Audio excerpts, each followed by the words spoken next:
Le roman de Philippe Meyer, le fils. Philippe Meyer, il avait déjà édité un livre, c'était un road movie qui s'appelait Une odeur de sang et de rouille.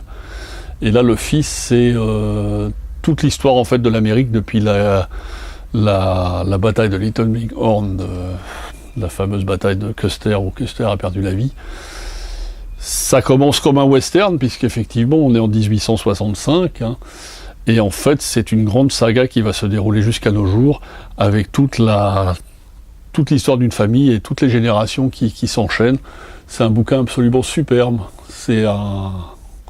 Alors bon, il y en a certains qui disent que c'est un peu long au début, parce que c'est ceux qui n'aiment pas le style un peu western, mais là, du début, vraiment, c'est en fait toute l'histoire de la conquête de l'Amérique, et comment l'Amérique a évolué à travers toute une famille qui va devenir très riche, très célèbre et tout ça, et c'est vraiment un bouquin qui se dévore. Alors effectivement, le côté un peu western du début peut en faire douter quelques-uns sur comment ça va se dérouler après, mais c'est vraiment un bouquin absolument remarquable. Le fils de Philippe Meyer chez Albin Michel. Si vous aimez les États-Unis, si vous aimez les grands espaces, si vous aimez les grandes sagas historiques de plusieurs générations, un peu comme Ken Follett, ça n'a rien à voir, c'est pas du tout la même chose.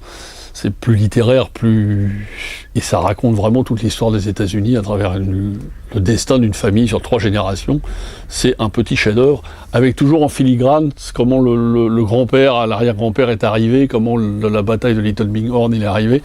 C'est un bouquin remarquable parce que ça sent la poudre, ça sent la poussière, ça sent le Grand Ouest américain. Ce rêve un peu qui nous paraît à nous inaccessible, ou un peu des fois ringard, entre guillemets, le grand rêve américain, les grands espaces et tout ça, mais quand on connaît un peu les États-Unis, ça étonne moins, parce que c'est tellement un pays gigantesque, tellement grand et tellement neuf, et il y a encore tout à faire. Et on sent vraiment ça dans ce bouquin, c'est vraiment je vous dis, ça sent la poussière, les Indiens, les machins. C'est un bouquin absolument superbe, la chaleur, le désert et le destin de ces familles américaines qui veulent toujours devenir réussir, avec tous les inconvénients que ça procure généralement.